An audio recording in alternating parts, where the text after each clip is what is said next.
আসসালামু আলাইকুম, welcome to new কৃষি ব্লগ ভিডিওতে কৃষক এবং কিষানী ভাই বোনদের জানাই সুস্বাগতম। গত ভিডিওতে আমি আপনাদের দেখাইছি আমার পেঁপে বাগানে আমি আগাছানাশক ব্যবহার করছি। আগাছানাশকটি আমার পেঁপে বাগানে যে আগাছা হয়েছিল আপনারা দেখতে পাইছেন যে কি পরিমাণ আগাছা কিন্তু আমার জমিনে ছিল। সে কারণে আমি আগাছানাশক ব্যবহার করছি। সেই আগাছানাশক ব্যবহার করার পরে আজ আমার জমির কি পরিস্থিতি সেটি আমি আপনাদের দেখাবো।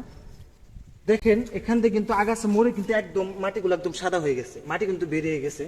আর আমি যে বলছিলাম যে আগাছা যত বড় হবে আপনার আগাছানাশকে ততটাই কাজ করবে। আমার জমিটা কিন্তু আগাছানাশকটা বড় হয়েছে বিধায় কিন্তু কাজ করছে। আর এই আগাছাটি এই ঘাসগুলো পচে কি হয়েছে জৈব সারে রূপ নিছে। এই জৈব সারের রূপ নেওয়ার কারণে আমার দেখেন একটা জিনিস দেখাই। দেখেন এই যে পেঁপেগুলো দেখতে পাচ্ছেন, এই পেঁপেগুলো কিন্তু কি পরিমাণ বড় হয়েছে। শুধু আগাছাগুলো পচে জৈব সার রূপ নিছে, তার মানে এখানে আপনার গাছগুলো কিন্তু আপনার সারে কাজ করছে। আর যদি আপনি এই গাছগুলো যদি আপনি এই আগাছাগুলো যদি আপনি কামলা দিয়ে পরিষ্কার করতেন তাহলে অবশ্যই আপনার 10 থেকে 15 হাজার টাকা খরচ হতো। সেই 10 থেকে 15 হাজার টাকা খরচ না হয়ে আপনার 10 থেকে 15 হাজার টাকা আপনার কিন্তু আরো বেঁচে গেল কিভাবে? আপনার অন্যান্য যে রাসায়নিক সারগুলো ব্যবহার করতেন সেই রাসায়নিক সারগুলো আপনি এখন ব্যবহার করতে হচ্ছে না, কারণ আপনার এই গাছগুলোই আগাছাগুলোই আপনার ক্ষেত্রে জৈব সার রূপ নেওয়ার কারণে পেঁপেগুলো কত বড় হয়েছে একটু দেখাই আসেন।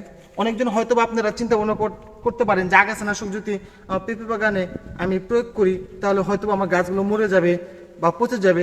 এরকম কোনো টেনশন নাই, আমি সবসময় আগাছানাশক ব্যবহার করি।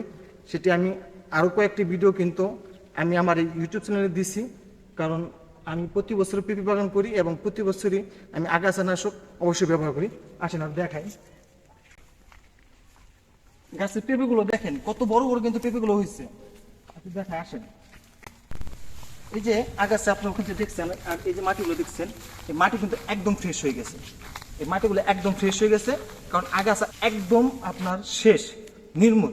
সে কারণে আপনারা নির্টেনশনে আপনারা ভালো আগাছানাশক ব্যবহার করবেন। আসুন আর দেখাই আসেন, এই আগাছানাশকটি ব্যবহার করার পর আমার গাছগুলো পচে কিন্তু দেখতে পাচ্ছেন। আমার পেঁপে বাগানটি আপনি একটু ভালো করে দেখেন, প্রত্যেকটা গাছের পেঁপে কিন্তু অল্প দিনেই কিন্তু চলে আসছে।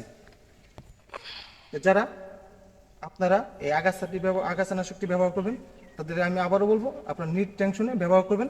আর যারা খান সাহেবের কৃষিকর ইউটিউব চ্যানেলের সাথে আছেন তাদেরকে জানাই অসংখ্য ধন্যবাদ। আর যারা আমাদের সবসময় আমাদের প্র্যাকটিক্যাল ভিডিওগুলো দেখেন তাদেরকে জানাই অসংখ্য ধন্যবাদ। আর যারা এখনো খান সাহেবের কৃষিকর ইউটিউব চ্যানেলটি সাবস্ক্রাইব করে না রাখছেন তারা অবশ্যই সাবস্ক্রাইব করে রাখবেন। আর যারা খান সাহেবের কৃষিকর ফেসবুক পেজটি এখনো ফলো দিয়ে না রাখছেন তারা অবশ্যই ফলো দিয়ে রাখবেন এবং লাইক কমেন্ট শেয়ার অবশ্যই করবেন, কারণ আপনি একটি লাইক কমেন্টে আরেকটি মানুষ উৎসাহী হবে। সেটির জন্য আপনারা অবশ্যই লাইক কমেন্ট অবশ্যই করবেন। এতক্ষণ আমাদের সাথে থাকার জন্য অসংখ্য ধন্যবাদ। আসসালামু আলাইকুম।